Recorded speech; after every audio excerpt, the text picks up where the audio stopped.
ఆంధ్రప్రదేశ్ జీవ వైవిధ్య మండలి రాష్ట్రంలో కల జీవ వైవిధ్య సంపద గురించి ప్రపంచానికి తెలియజేయడానికి ఎ విండో టు ఆంధ్రప్రదేశ్ బయోడైవర్సిటీ అన్న పేరుతో కొన్ని షార్ట్ ఫిలిం డాక్యుమెంటరీలు నిర్మించడానికి శ్రీకారం చుట్టింది. ఈ చిత్తడి నేల ఆ ప్రయత్నంలో రెండవది. సామాన్య ప్రజానీకానికి, జీవ వైవిధ్య కమిటీల సభ్యులకు, కళాశాల విద్యార్థులకు, విద్యావేత్తలకు, పరిశోధకులకు మరియు ప్రకృతి ప్రియులకు జీవ వైవిధ్యం గురించి అవగాహన, చైతన్యం కలిగించడానికి మండలి చేస్తున్న వివిధ ప్రయత్నాలలో ఇది ఒకటి.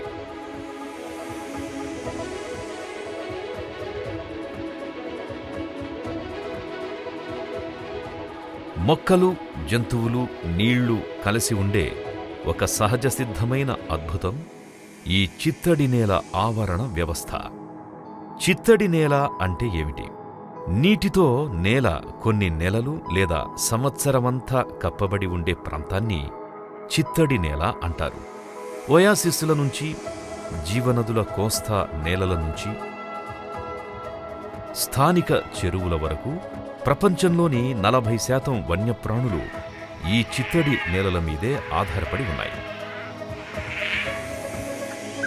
ఈ నేలలు నీటిని శుభ్రపరచడంలో మనకు తోడ్పడతాయి. కరువుల నుంచి, వరదల నుంచి మనలను కాపాడతాయి.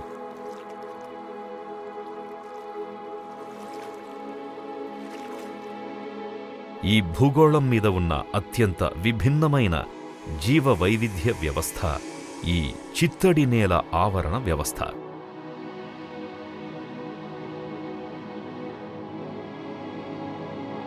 ఈ చిత్తడి నేలల్లో నీటి తడి అధికంగా ఉండడం వల్ల ఎన్నో విభిన్నమైన బ్యాక్టీరియాలు, మొక్కలు, ఇతర జీవులు ఇక్కడ పెరుగుతాయి.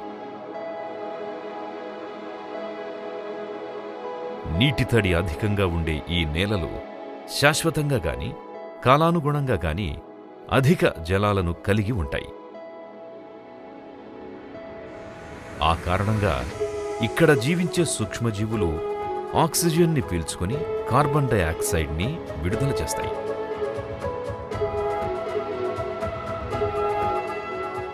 అధిక వర్షాపాతం కలిగిన అరణ్యాలతో, పగడపు దిబ్బలతోనూ పోలిస్తే ఈ చిత్తడి నేలలు ప్రపంచంలో అత్యంత ఉత్పాదకతా సామర్థ్యం కలిగినవి.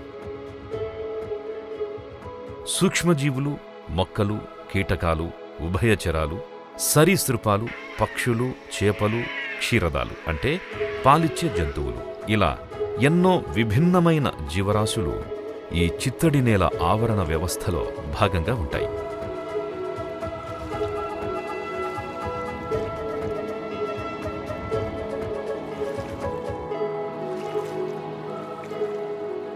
మంచినీరు, మురుగు ఉప్పు నీరు మరియు ఈ రెండూ కలిసిన నీరు, ఇలా ఏ నీరైనా ఈ చిత్తడి నేలల్లో భాగం కావచ్చును.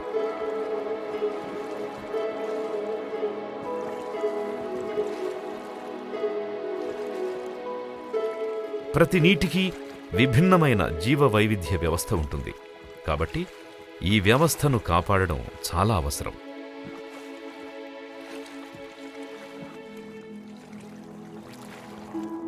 మంచినీటితో ఏర్పడే లోతైన జల పర్యావరణ వ్యవస్థలో దీనిపై ఆధారపడి జీవించే అపూర్వమైన జలజీవాలు, పక్షిజాతులు ఉంటాయి. ఇక్కడ మాఘచేప, మొయ్యచేప, తుళ్ళుచేప, నీడిల్ ఫిష్ కనిపిస్తాయి. ఈ ఆవరణలో ఉండే జీవుల్లో మచ్చల పెలికాన్ పక్షి కూడా ఒకటి.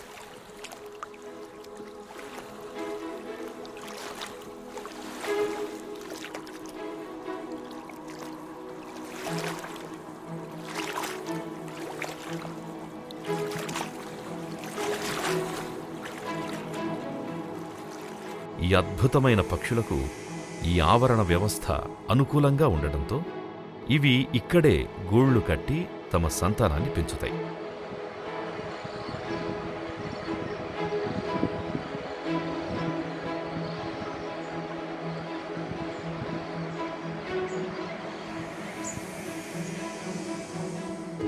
ఇవి తమ ఆహారాన్ని గుంపులుగా వేటాడతాయి.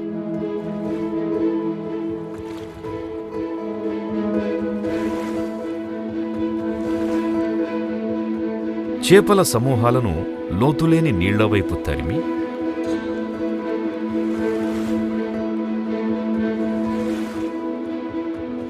అక్కడ వాటిని ముక్కుతో పట్టుకుని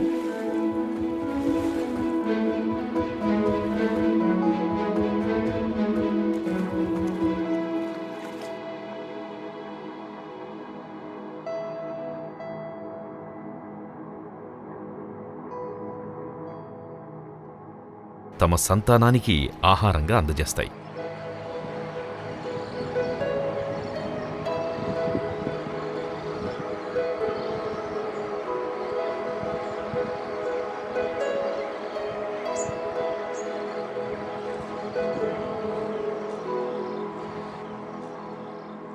కొంగలు, ఎరుకల కొంగలు, బాతులు, బొంతకాకులు, నల్లతల ఈబిస్ పక్షులు, యూరోపియన్ స్పూన్బిల్ పక్షులు వంటి పెద్ద పక్షులు ఈ నీళ్లల్లో జీవిస్తాయి. ఆంధ్రప్రదేశ్ రాష్ట్రానికి గుజరాత్లోని కచ్ ప్రాంతం నుంచి వచ్చే అందమైన వలస పక్షుల్లో ఒక జాతి అయిన ఫ్లెమింగోలు లోతులేని నీళ్లల్లో విశ్రమిస్తాయి.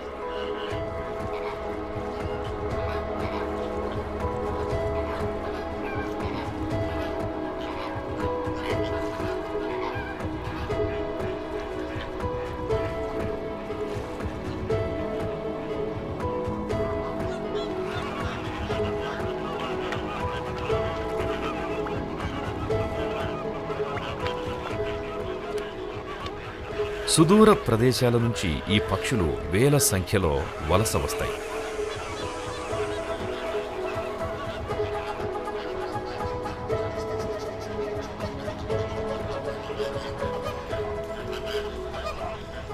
ఇవి నీటి అడుగున జీవించే పీతలు, రొయ్యలు మొదలగు మొలస్కా క్రస్టేషియన్ జాతికి చెందిన జీవులను లేదా నీలిపచ్చ ఆల్గేలను తిని జీవిస్తాయి.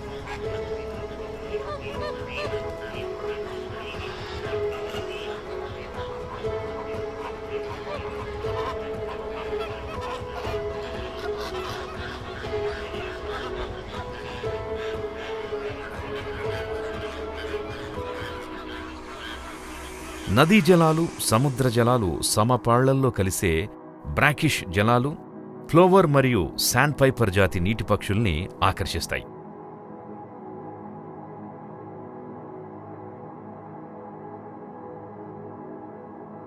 ఈ చిన్న పక్షులు బురద నీళ్ళల్లో వాలి తమ ఆహారాన్ని వెతుక్కుంటాయి.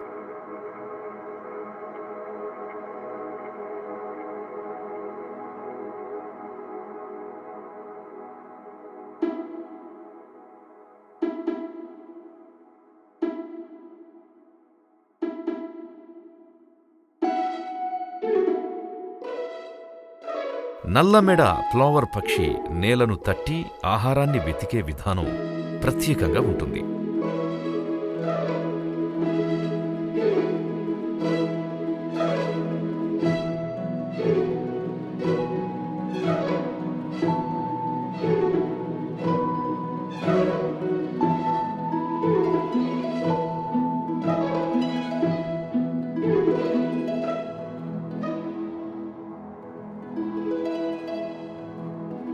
చిత్తడి నేలలు మానవాళికి ఎన్నో వనరులను, సేవలను అందిస్తాయి.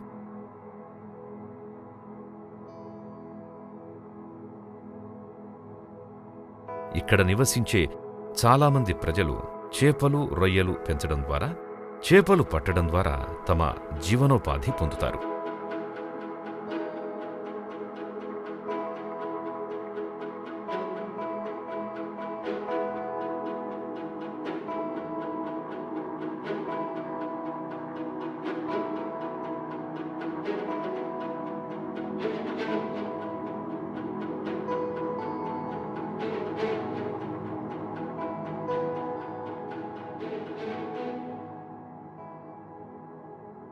నది సముద్రంలో కలిసే ఈ తీర ప్రాంతాల్లో, ఉప్పు నీళ్లుండే చిత్తడి నేలల్లో మనం తినే ఎన్నో చేపలు పెరుగుతాయి.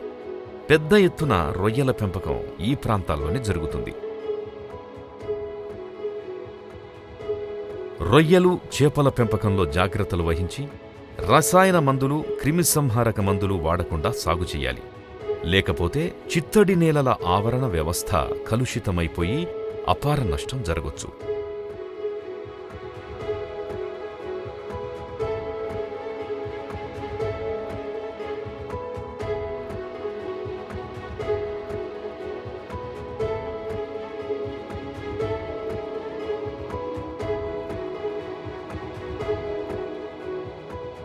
ఈ చిత్తడి నేలల్లో ప్రకృతి వనరులు సమృద్ధిగా ఉంటాయి.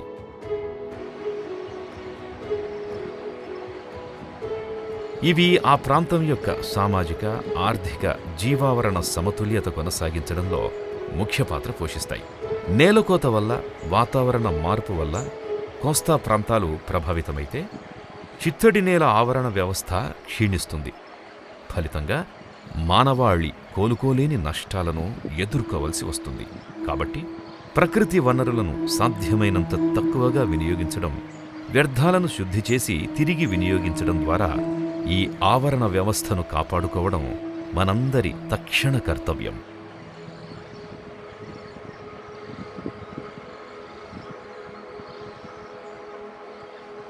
ఆవరణ వ్యవస్థను కాపాడుకోవడం ప్రాధాన్యత కలిగిన విషయం. ఇది మన అస్తిత్వాన్ని కాపాడుకోవడంతో సమానం.